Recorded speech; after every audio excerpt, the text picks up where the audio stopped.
It was the year 1095. In the city of Baghdad, there lived a man who had everything. He was the most celebrated scholar in the Islamic world. Students traveled months on foot just to sit in his lectures. The caliph himself sought his counsel. His books were copied and read from Andalusia to Khorasan.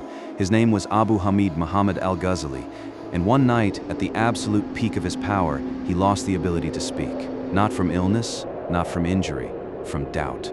To understand what happened to al-Ghazali, you must first understand who he was.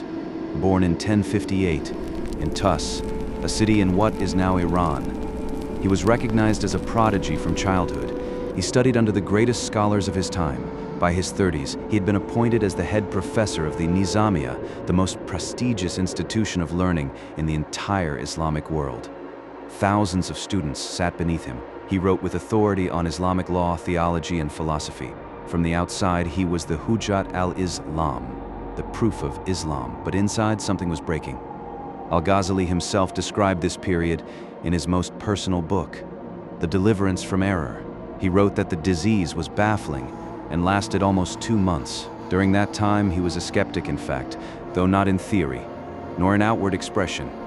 He had spent years studying the philosophers, Aristotle, al-Farabi, Ibn Sina. He had mastered their arguments. He had even written a book summarizing their ideas, the intentions of the philosophers. But the more he studied, the more a quiet, terrifying question grew in his heart.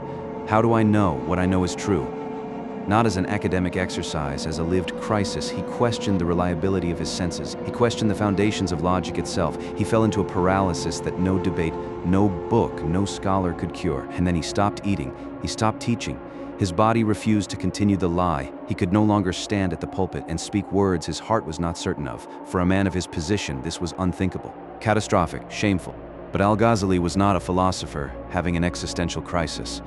He was a Muslim, and he understood this darkness, not as a dead end, but as a beginning. He wrote that his certainty was ultimately restored, not through logic, but through a light that Allah cast into his heart.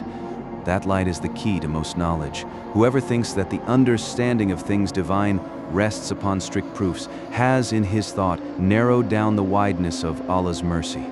This is the crucial point that separates al-Ghazali from Western philosophers who faced similar crises and fell into nihilism. Al-Ghazali turned toward Allah. He made a decision that shocked the entire Islamic world. He resigned. He walked away from his position, his salary, his fame, his students, everything. He told people he was going on Hajj, but his real destination was something deeper. He was going in search of certainty. For 11 years, al-Ghazali wandered. He went to Damascus. He secluded himself in the Umayyad Mosque, spending his days in remembrance of Allah and contemplation. He traveled to Jerusalem, where he prayed at the Blessed Mosque. He performed Hajj in Mecca. He visited the grave of Ibrahim, peace be upon him, in Hebron. He was no longer a professor, he was a seeker. During these years, he lived as a Sufi, not in the deviant sense that later crept into some circles, but in the original, authentic sense, a Muslim who strives for ihsan, for the perfection of worship, for the purification of the heart. He fasted, he prayed in the night, he sat in silence, and slowly the certainty returned. Not the cold certainty of logic, the warm, unshakable certainty of the heart that has tasted the reality of Allah. It was during these years of seclusion that al-Ghazali began writing his masterpiece, Ihya Ulum al-Din, the revival of the religious sciences, 40 volumes, a complete map of the human soul and its journey back to Allah. He did not write it as a distant academic exercise. He wrote it as a man who had been to the edge of spiritual destruction and had come back. The Ihya covers everything, the outward acts of worship, prayer, fasting, zakat, hajj, and then the inward realities. Sincerity, patience, gratitude, love of Allah, and the most dangerous diseases of the heart, arrogance, hypocrisy, love of worldly status. Scholars said about the Ihya, if all books of Islam were lost except the Ihya, it would be sufficient. This was not a book written for libraries. It was written for the soul.